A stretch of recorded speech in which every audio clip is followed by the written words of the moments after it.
Hello YouTube family, स्वागत है आपका मेरे यूट्यूब चैनल पीयू फिजिक्स पर। यह चैनल एमएससी व बीएससी के सभी यूनिवर्सिटीज़ के फिजिक्स की टॉपिक की आसान एक्सप्लेनेशन विद प्रूफ देता है।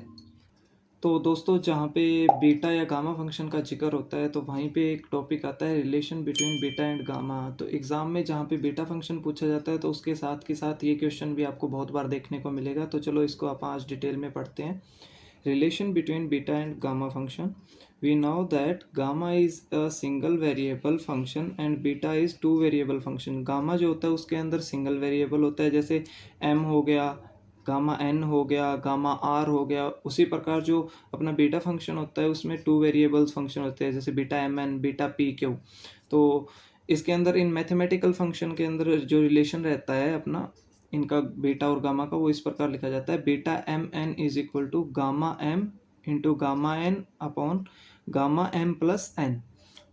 इस जो मैथमेटिकल अपना इक्वेशन है इसके अंदर जो बीटा एम एन है वो क्या है, is the beta function with two variables M and N. जो बीटा फंक्शन है वो टू वेरिएबल्स के साथ है, एम एंड एन के साथ। Gamma M is the gamma function with variable M and gamma N is the gamma function with variable N. ठीक है, तो गामा और बीटा फंक्शन का जो प्रूफ है, रिलेशन का प्रूफ है, वो इस प्रकार रहता है दोस्तों। Consider the general form of gamma function is given by gamma N is equal to integration zero to infinitive e की power minus z x, x की power n minus one, z की पावर एन डी एक्स। ये gamma n function है। ठीक है, तो इसमें आपको ये क्या करेंगे, आप multiply both side by e की पावर माइनस जेड, जेड की power m minus one and integrating with respect to Z from zero to infinity we get. जो ये टर्म दी हुई है इसमें दोनों साइड e की पावर माइनस जेड और जेड की power minus m minus one है, इससे मल्टीप्लाई करेंगे दोनों side, right hand side and left hand side. And जो इंटीग्रेशन रहेगा वो जीरो टू इन्फिनिटी रहेगा। तो इसके अंदर कैसे आएगा, gamma N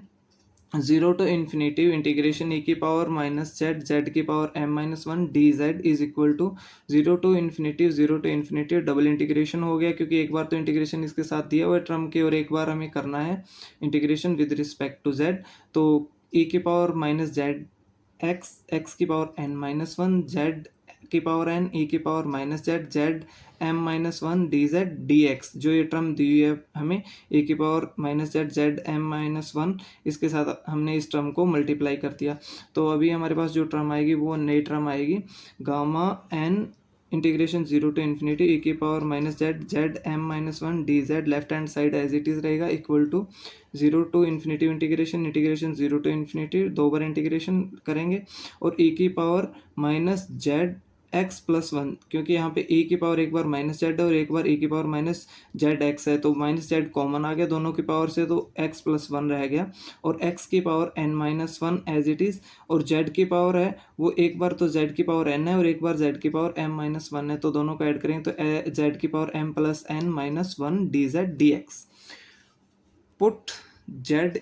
x plus one is equal to Y, तो z हमारे पास बचेगा y, ये टर्म नीचे आ जाएगी y के, तो y upon X plus one, और डी जेड क्या हो जाएगा, D Y upon X plus one. तो हमारे पास जो टर्म आएगी वो आएगी इंटीग्रेशन के बाद, जो हमारे पास ये टर्म जो रहेगी डी जेड को अपने d Y upon z plus one है, उसके बाद जो हमारे पास जो टर्म आएगी gamma n integration zero to infinity e की power minus Z, z m minus one D Z is equal to zero to infinity integration x की power n minus one integration zero to infinity e की power minus z x plus one, z की power m plus n minus one D Z D x. ठीक है, क्योंकि हमने जो x की power n minus one है इसको अलग लिख लिया यहाँ पे, एक बार इंटीग्रेशन इसके साथ लगा दिया, और जो बाकी बची टर्म है एक बार इंटीग्रेशन उसके साथ लगा दिया। तो हमें क्या करना है, put the value of Z and D Z in equation, then we get the value is, इस जो इक्वेशन दी हुई है इसके अंदर हम जेड एंड डी जेड की वैल्यू पुट करेंगे अभी।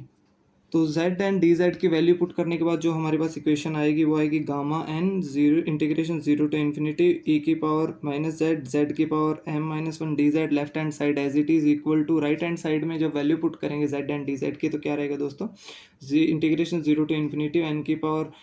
एक्स की power n minus one, zero to infinity integration a की पावर जेड की वैल्यू जो यहाँ पे पुट करेंगे तो यहाँ पे क्या रहेगा, ए की power minus Y, y m plus n minus one upon one plus x की power m plus n minus one d Y upon one plus x dx, ठीक है। तो ये टर्म अपने पास आएगी z एंड dz की value put करने के बाद, और आगे जो इसके अंदर टर्म आएगी वो आएगी gamma n zero to infinity e की पावर माइनस जेड जेड की power m minus one D Z is equal to zero to infinity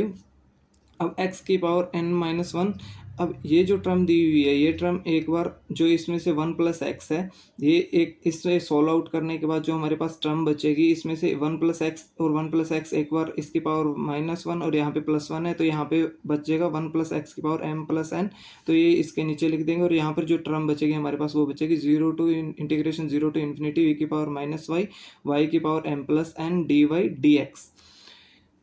अब देखिए जो हमारे पास ये वाली टर्म है, जो इतनी टर्म है जो ब्रैकेट के अंदर है, integration zero to infinity e की पावर माइनस वाई वाई की power m plus N D Y, जो ये वैल्यू है वो होती है गामा m प्लस एन की, ठीक है। तो ये जो वैल्यू है गामा m प्लस एन की है, तो हम इसको इक्वेशन को कैसे लिख सकते हैं, gamma n zero to infinity e की पावर माइनस जेड जेड की power m minus one D Z is equal to zero to infinity X n minus one upon one plus x की power m plus N, और जो ये पूरी term है इसकी जगह क्या लिखते हैं, गामा m प्लस एन, तो gamma m plus N D X. और जब हम इसको आगे सॉल्व आउट करेंगे तो हम देखेंगे कि जो ये टर्म दी गई है ये गामा m की वैल्यू है दोस्तों। तो इसको कैसे लिख सकते हैं हम, जो ये टर्म है वो गामा m की वैल्यू जो यहाँ पे मैंने मेंशन कर रखी है, जीरो टू इन्फिनिटी e की पावर माइनस जेड जेड की power m minus one D z, ठीक है। तो ये गामा m की वैल्यू, तो गामा n, और ये टर्म गामा m की है, तो gamma m is equal to zero to infinity x की power n minus one upon one plus x की power m plus n gamma m plus N D x, ठीक है। तो अभी जो ये वाली टर्म है यहाँ पे वो इस साइड गामा n और गामा m के नीचे आ जाएगी, इसको गामा